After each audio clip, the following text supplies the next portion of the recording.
But I thank you very much. Last year when I spoke to you, we were preparing for an election. And Gordon Brown was enjoying a political honeymoon. And since then, he's gone from Mr. Boom to Mr. Bust in record time. And his claim to have delivered prosperity and economic stability is dissolving by the day in the acid bath of recession. Now, custom dictates that I should make a few jokes at his expense. But I think I've already done enough of that, and I'm not a sadist. I've no wish to kick a twitching corpse.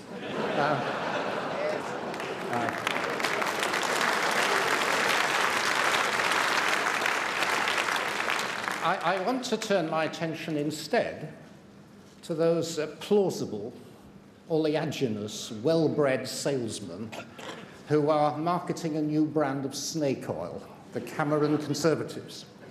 Now,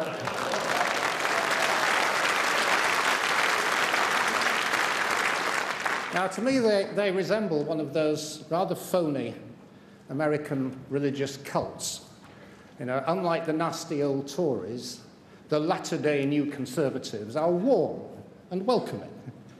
And any references to frightening Old Testament prophets like Mrs. Thatcher and Norman Tebbit have been deleted from the scriptures.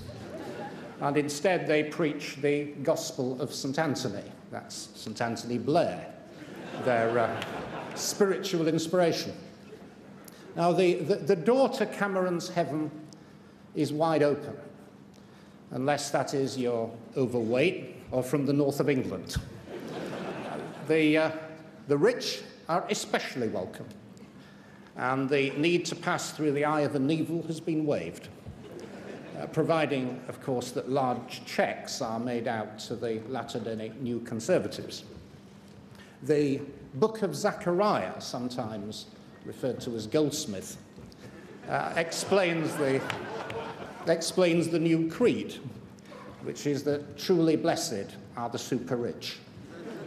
And this helps to explain their growing missionary activity overseas, with flourishing branches in Europe, in Monaco and Liechtenstein, and even in the third world, in Belize. Now, there will be miracles. Mr. Osborne, who, like Mr. Cameron, is a graduate of Oxford University's Bullingdon Theological College, will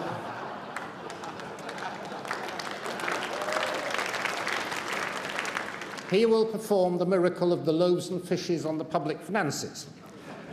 The sick will be healed without additional health funding. Water will be turned into cheap petrol.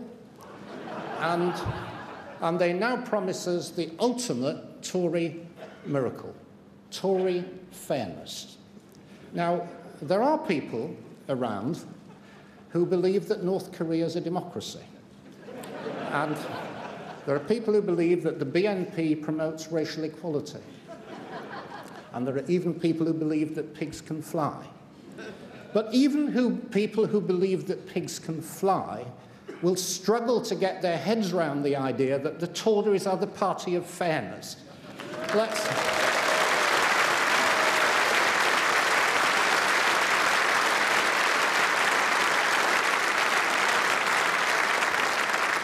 Let's just briefly have a look at their new tax policy, which is to share the proceeds of recession.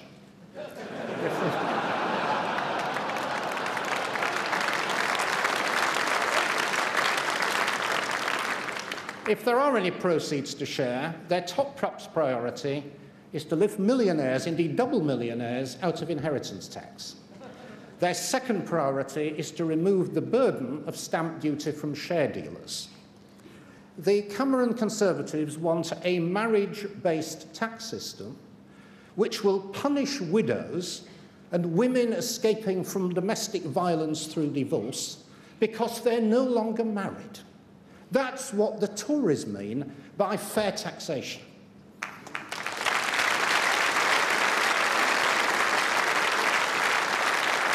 But in the competition for converts, it isn't just Brown's Labour Party which will be under pressure. We're also going to be faced with an onslaught of the Conservatives' vacuous friendliness and all-embracing emptiness.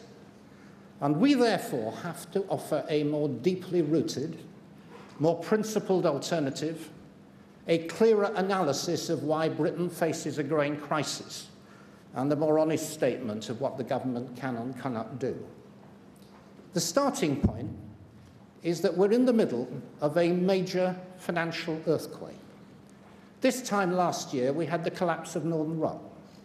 This morning, we've had the collapse of one of the world's leading investment banks, Lehman Brothers. Now, some people say this is the curse of the Liberal Democrats. But more seriously, there is clearly a crisis of far-reaching proportions. Now, our government didn't cause this crisis. Its biggest folly was hubris, this delusional claim to have abolished the boom and bust cycles to which all capitalist economies are prone. They forgot that financial success breeds excess, that unearned rewards feed greed, and that overconfidence leads to folly. This new Labour government incubated a culture of financial gambling with other people's money, which has contributed to the collapse of trust in financial institutions. And it also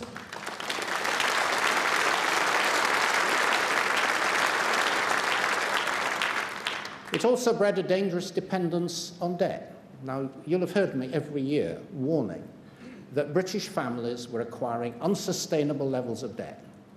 And most of this debt was secured against the illusory wealth of vastly inflated property prices. People were encouraged to believe they would rise forever and ever. And those who warned of the dangers were initially treated as eccentrics, and then as scaremongers and prophets of doom. But we were right. And we now see the inevitable consequences of a bursting market bubble. Many houses can't be sold, the house-building industry is collapsing, banks' balance sheets are drenched in red ink, millions of families face negative equity, those who can't service their mortgages face the threat of repossession, and many families are worried, and some are scared. Now, we've got the credibility which goes with having warned of the dangers. And we've got to use that credibility to spell out honestly what can and cannot be done. The government must not try to prop up house prices, which have to fall back to a sensible level which makes housing affordable for ordinary families.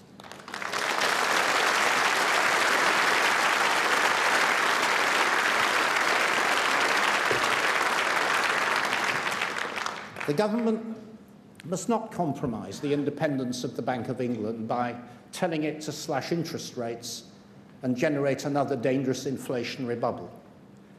It must not underwrite new mortgage lending by the banks because it's simply not acceptable to socialise losses and privatise profits.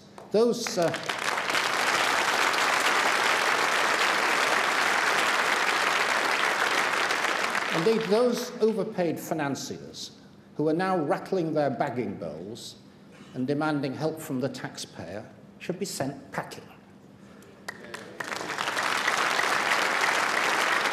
There are, however, some sensible practical things which can and should be done. Social landlords should have more freedom to acquire surplus property and land. And that will help them provide homes for those in need on housing waiting lists. Lenders must be stopped from pushing thousands of families into homelessness through repossession.